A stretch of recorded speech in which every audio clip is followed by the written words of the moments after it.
नमस्कार।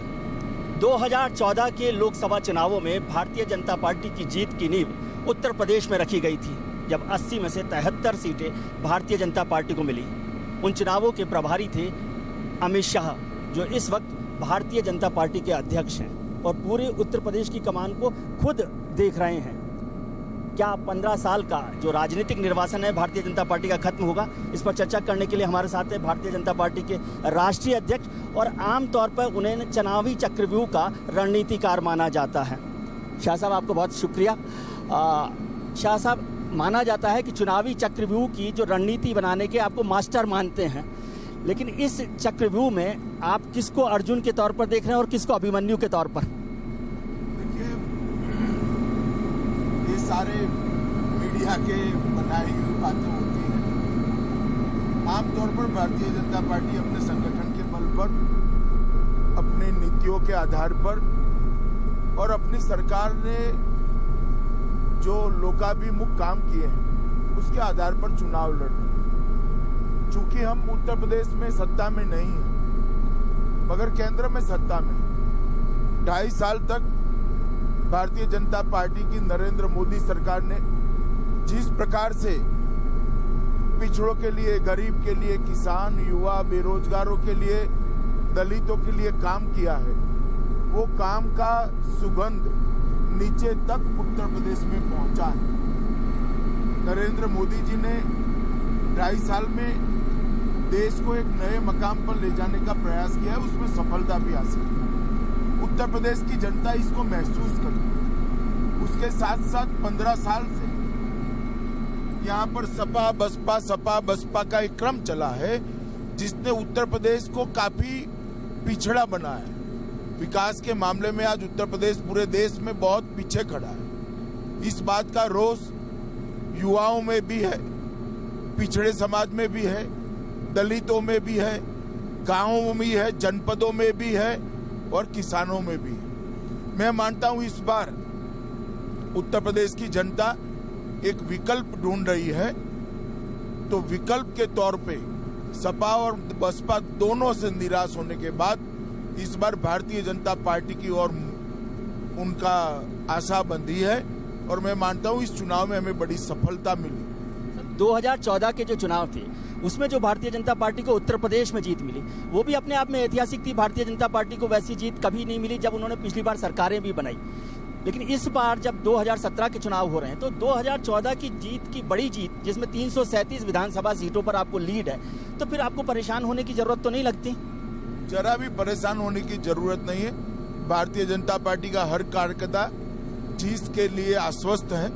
हमारा प्रयास है कि लोकतंत्र के इस उत्सव के अंदर हम ज्यादा से ज्यादा लोगों तक पहुंच पाए, उनको मतदान के लिए प्रेरित करें और नरेंद्र मोदी सरकार ने जो काम किए इसकी जानकारी दें। और उत्तर प्रदेश की समस्याओं के समाधान का हमारा चुनावी घोषणा पत्र जो एक खाका लेकर आया है, वो खाके को हम लोगों के सामने रखें।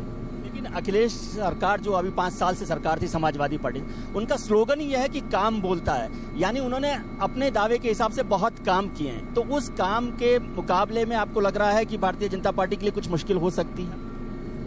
देखिए, उत्तर प्रदेश की जनता ना इस स्लोगन के साथ है, ना सपा सरकार के साथ। गाँव में बिजली नहीं है, रोजगारी युवाओं को मिली नहीं है, किसानों को धान खरीदा नहीं जाता है, गन्ना भी किसान का पेमेंट नहीं होता है, महिलाओं की सुरक्षा नहीं है, व्यापारियों की सुरक्षा नहीं है। जो राज्य पूरे देश भर में हत्याओं के मामले में नंबर 1 हो, बलात्कार के मामले नंबर 1 हो, चोरी, लूट, डकैती, फिरौती, अपहरण के मामले में नंबर 1 हो, वहां पर क्या काम बोलता है? इनके काम बोलते हैं स्लोगन को सुनकर।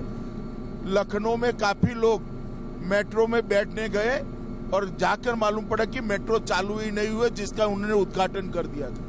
वो तो चल जाएगी ना, थोड़ा सा लेट हो गया हुआ। अब आपकी सरकार बनेगी तो फिर आप उसका उद्घाटन करके कहेंगे कि आपने बनवा दी। थोड़ा सा लेट नहीं हुआ, 5 साल हो गए भैया, 5 साल हो गए। और अगर नहीं बनी है तो उद्घाटन क्यों करना चाहिए? मेरा इतना ही कहना है। हो सकता है उनसे लेट हो गया। अभी उन्होंने एक और बदलाव किया अपनी रणनीति में कि कांग्रेस के साथ उन्होंने गठबंधन कर लिया है और अब समाजवादी पार्टी कांग्रेस के गठबंधन का एक नया नारा आया है, यूपी को ये साथ पसंद है। तो ये जो साथ है, कांग्रेस और समाजवादी पार्टी दो बड़ी पार्टियां एक साथ हो गई हैं, ये आपकी रणनीति को बदलने के लिए जरूरत देखती है? देखिए, जहां तक एक गठबंधन का सवाल है, गठबंधन कर समाजवादी पार्टी ने अपनी हार को स्वीकार कर लिया। अगर समाजवादी पार्टी को भरोसा होता कि वो अपने काम के आधार पर उत्तर प्रदेश में चुनाव जीत सकते हैं तो कतई वो गठबंधन न करते। 103 सीट कांग्रेस को देने का मतलब ही है कि वो चुनाव नहीं जीत रहे, और हमारे लिए 103 सीटें उन्होंने वैसे ही छोड़ दी क्योंकि कांग्रेस का नीचे संगठन ही नहीं है, कैडर नहीं है। समाजवादी पार्टी की कैडर कांग्रेस के प्रत्याशियों को ओन नहीं कर रही, तो 103 सीट उन्होंने सीधा एक प्लेट पर रखकर भारतीय जनता पार्टी को दे दी। और ये गठबंधन को विचारधारा का गठबंधन नहीं है। आज भी आप राहुल जी को पूछ लीजिए, कांग्रेस के किसी नेता से पूछ लीजिए कि लोहिया जी के लिए उनका क्या मानना है। ये दो भ्रष्टाचारी कुंभों का गठबंधन है, वैचारिक दृष्टि से अपवित्र गठबंधन। सर, यदि चुनावी गणित को देखें, जैसे भारतीय जनता पार्टी के पास 2014 का चुनावी इतिहास है कि 335 सीटों पर उसको लीड है, ऐसे ही 2012 के चुनाव में समाजवादी पार्टी की 228 सीटें करीब और उनकी 30 सीटें करीबन, तो 255-60 सीटें समाजवादी पार्टी और कांग्रेस के गठबंधन के पास है। तो एक मजबूत बेस तो है उनके पास।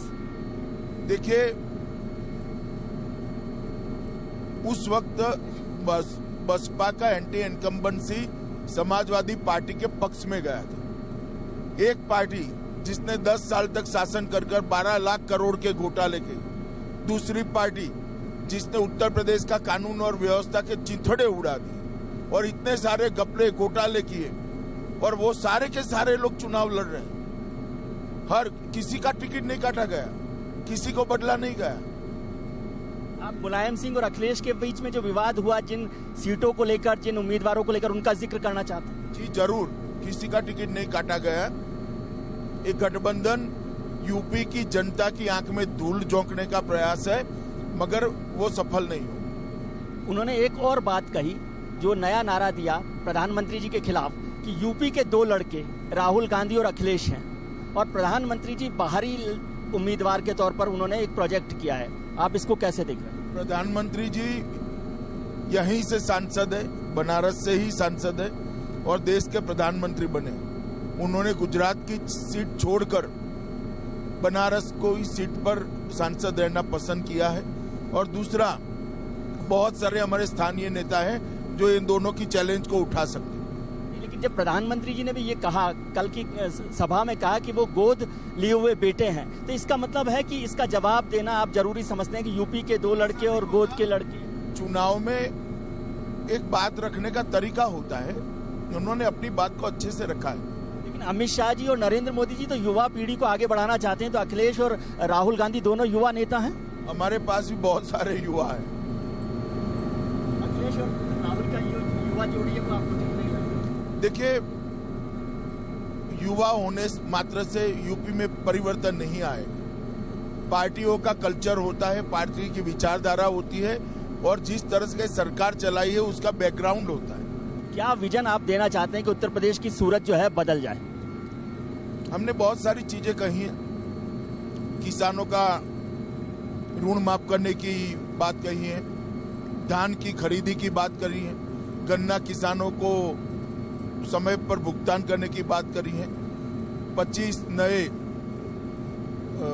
डेयरी बनाने की बात करी है, इंजीनियरिंग कॉलेज बनाने की बात करी है, मेडिकल कॉलेज बनाने की बात कही है, एक रोडों का जाल बुनकर उत्तर प्रदेश को एक अच्छा इंफ्रास्ट्रक्चर देने की बात कही है, बच्चियों के लिए कॉलेज तक की शिक्षा को फ्री किया है, भूमाफियाओं से मुक्त कराने के लिए,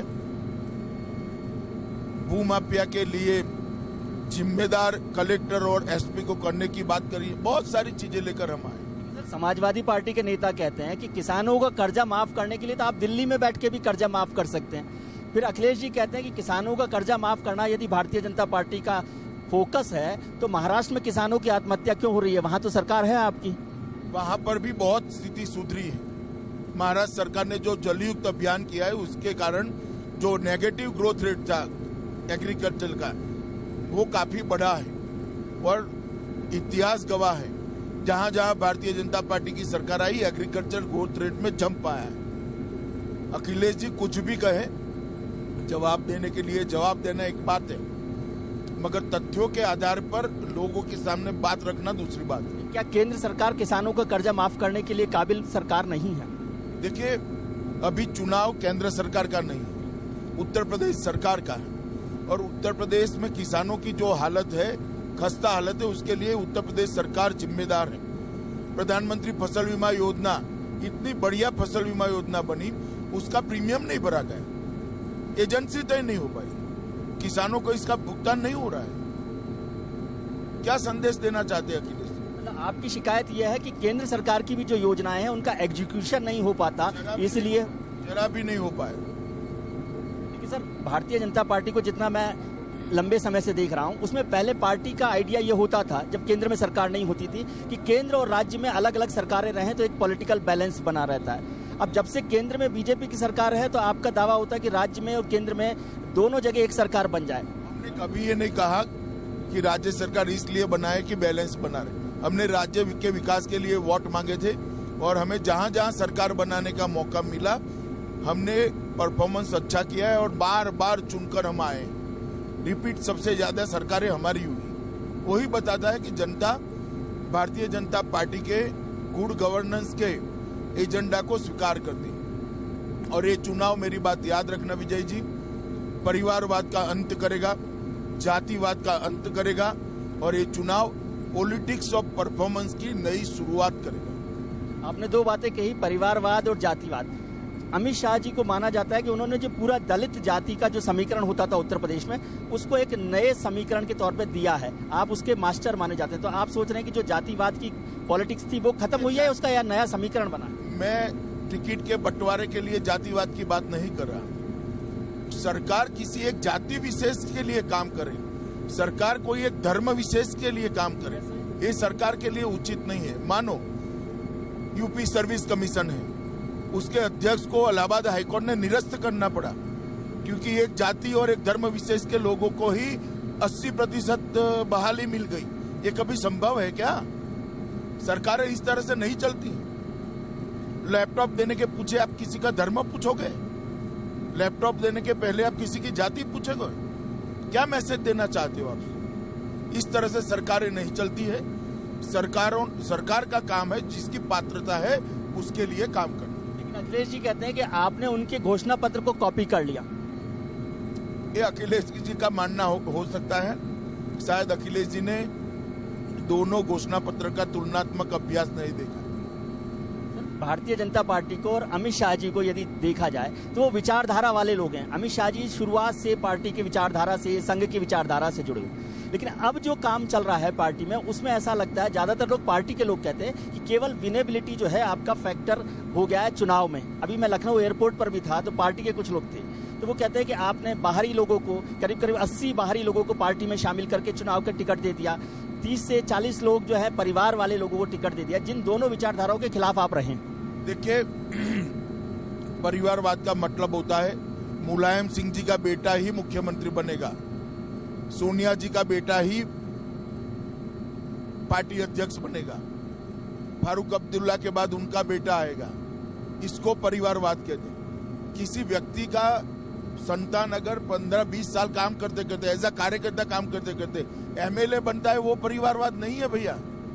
परिवारवाद का मतलब है सीधा वारिस, जैसे जवाहरलाल जी, इंदिरा जी, राजीव जी, सोनिया जी, इंदिरा जी भी काम, सुनो, सोनिया जी, राहुल जी, इसको परिवारवाद कहते हैं। लेकिन स्वामी प्रसाद मौर्य के बेटे को आप टिकट दे दें, यशपाल आर्य के बेटे को टिकट दे दें, राजनाथ सिंह जी के बेटे को टिकट दे, तो समझ में आता है कि पंकज सिंह 15 साल से काम कर रहे हैं। लेकिन जो पार्टी में एक दिन पहले आए हो उनके बेटे को भी आप टिकट, ये दोनों लोग भी जिस ऑर्गेनाइजेशन से आए हैं उस ऑर्गेनाइजेशन में लंबा कैरियर उनका राजनीतिक कार्यकर्ता के नाते है। हमारी विचारधारा, हमारे नेतृत्व को, हमारे सिद्धांत को छोड़कर स्वीकार कर जब वो हमारी पार्टी ज्वाइन करते हैं तो वो बैकग्राउंड तो रहता है उनका पॉलिटिकल वर्कर का। लेकिन पार्टी में जो और हमने किसी को भी मुख्यमंत्री या प्रमुख पद पर परिवार के कारण नहीं बिठाया है, वरना मेरे जैसा सामान्य कार्यकर्ता जो कभी बूथ का इंचार्ज हुआ करता था वो पार्टी का राष्ट्रीय वही अध्यक्ष। तो पार्टी का कार्यकर्ता कहता है कि आप जैसे लोग जो उस लेवल से उतर कर आए हैं पार्टी की विचारधारा से और आज अध्यक्ष बन गए। अमित शाह को अध्यक्ष बनाने पे तो किसी ने आपत्ति नहीं की, लेकिन अमित शाह अध्यक्ष बन के यदि बाहरी लोगों को मौका दे दें उस पर आपत्ति। के लिए किसी बाहरी को मौका नहीं दिया। केशव प्रसाद मौर्य भी हमारे बचपन से कार्यकर्ता है और वो सब्जियां बेचते बेचते अखबार बांटते बांटते यहाँ तक पहुंचा है। सर, जो बाहरी लोगों को आपने शामिल किया उसमें आपने भी देखा कि पार्टी के अंदर नाराजगी है, कार्यकर्ताओं ने प्रदर्शन भी किया, बहुत नाराजगी है और 80 लोगों को करीब करीब आपने बाहरी लोगों को टिकट दे दिया। ये नुकसान नहीं पहुंचाएगा? देखिए, ये जो नाराजगी जो है बाहरी लोगों को शामिल करने के लिए नहीं है। जब पार्टी का अच्छा समय होता है एक सीट पर 30-40 लोग टिकट मांगते हैं, कहीं पर तो 80-80 लोगों ने टिकट मांगा, टिकट एक होता है तो स्वाभाविक रूप से शुरू में बाकी लोगों में रिएक्शन होता है। मगर भारतीय जनता पार्टी की परंपरा है, अब पहले चरण, दूसरे चरण, तीसरे चरण में चले जाइए। सब ने एकजुट होकर भारत माता की जय के नारे के साथ युद्ध के मैदान में लगे हैं और लड़ाई दमखम के साथ लड़े हैं। जैसे जैसे चुनाव आगे बढ़ता जा रहा है सब जगह भारतीय जनता पार्टी के कार्यकर्ता एक मुश्त होकर चुनाव लड़ रहे हैं। उत्तर प्रदेश में और उत्तराखंड में दोनों जगह आपने चीफ मिनिस्ट्रियल कैंडिडेट अनाउंस नहीं किया, क्या ये उसको वो आप कहेंगे कि आपकी रणनीति है? मैं ये जानना चाहता हूं कि क्या नीतिगत आधार पर पार्टी समझती है कि विधायक दल का नेता जो है वो विधायक ही होना चाहिए? वो विधायक ही होना चाहिए। देखिए, अभी किसी भी प्रकार से पार्टी ने कोई निर्णय नहीं किया है कि मुख्यमंत्री कौन होगा। चुनाव के बाद, परिणाम आने के बाद हमारी लेजिस्लेटिव पार्टी और पार्लियामेंट्री बोर्ड दोनों तय करेंगे कि दोनों राज्यों में मुख्यमंत्री कौन होगा। और कई बार हमने मुख्यमंत्री प्रोजेक्ट करे बगैर चुनाव लड़े, महाराष्ट्र हो, हरियाणा हो, झारखंड हो, जम्मू कश्मीर हो, हमने हर जगह जीत पाई। सर, अभी 2 चरण के चुनाव खत्म हो गए, 140 सीटें पूरी हो गई हैं, तीसरा चरण का चुनाव हो रहा है।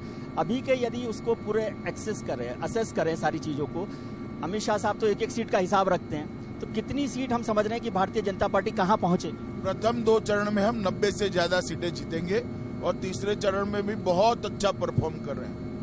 मतलब आप पूरा स्पष्ट बहुमत की तरफ दौड़ रहे हैं? बिल्कुल स्पष्ट बहुमत और उससे भी थोड़ा आगे, काफी आगे जाकर हम रुकेंगे। उत्तर प्रदेश में एक और महत्वपूर्ण सवाल रहा कि जो प्रधानमंत्री जी का नारा रहा सबका साथ सबका विकास, उसको लेकर बार बार सबने घेरा, खासतौर से विपक्षी पार्टियों ने, कि आपने जो उत्तर प्रदेश में 20 से 25% आबादी है माइनॉरिटी की, उसको टिकट नहीं दिया और फिर आप सबका साथ सबका विकास का नारा दें। पहले तो इतनी ज्यादा आबादी नहीं है, आंकड़े आपके ठीक नहीं। दूसरी बात, सबके सुनो भाई, पूरे यूपी की मैं बात कर रहा हूं। और सबका साथ सबका विकास का नारा जो दिया है वो विकास के बारे में हम इसी तरह से काम करते हैं। जहां जहां भारतीय जनता पार्टी की सरकार है कोई भेदभाव हमने नहीं किया, चाहे वो केंद्र की हो चाहे राज्य की हो। और जहां तक टिकट देने का सवाल है, हमारी एक चुनाव की लेकर विनेबिलिटी के आधार पर हम टिकट देते हैं। लेकिन पॉलिटिकल शेयर को आप इम्पोर्टेंट नहीं मानते? पॉलिटिकल शेयर को आप इम्पोर्टेंट नहीं मानते कि किसी आबादी का एक पॉलिटिकल शेयर हो ताकि उसकी से उस सरकार में हो? बाकी 2 पार्टियों ने कुछ ज्यादा ही दे दी है तो शेयरिंग हो ही जाएगी। सरकार में नहीं आने वाले नहीं, मगर एमएलए तो बनकर आएंगे ना।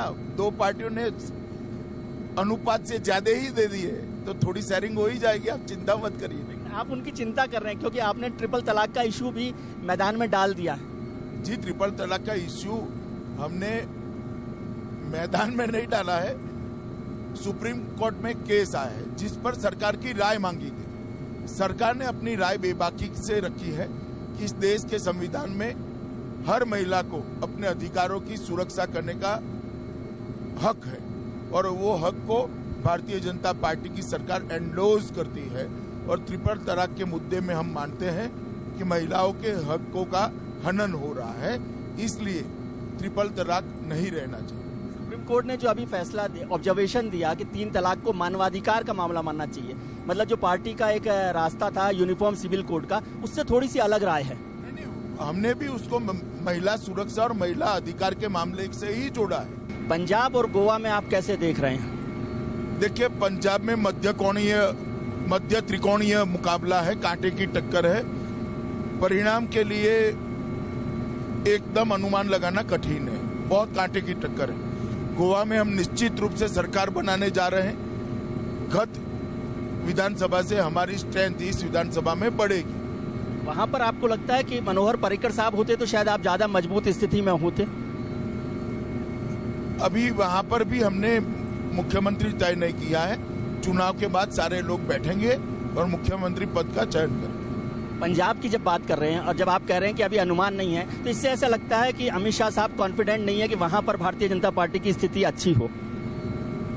कॉन्फिडेंट नहीं है, ये शब्द प्रयोग ठीक नहीं है, मगर वहां स्थिति ऐसी है कि चुनाव का स्पष्ट अनुमान लगाना दिक्कत है, क्योंकि एकदम कांटे की टक्कर से त्रिकोणीय मुकाबला है। क्या इसमें नुकसान अकाली दल की वजह से हुआ आप? देखिए, जब सरकार होती है तो एंटी इनकम्बेंसी होती है।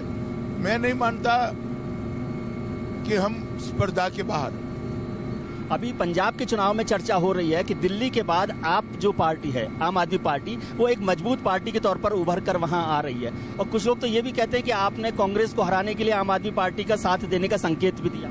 नहीं, हमने हमारी गठबंधन को जिताने के लिए प्रयास किया है।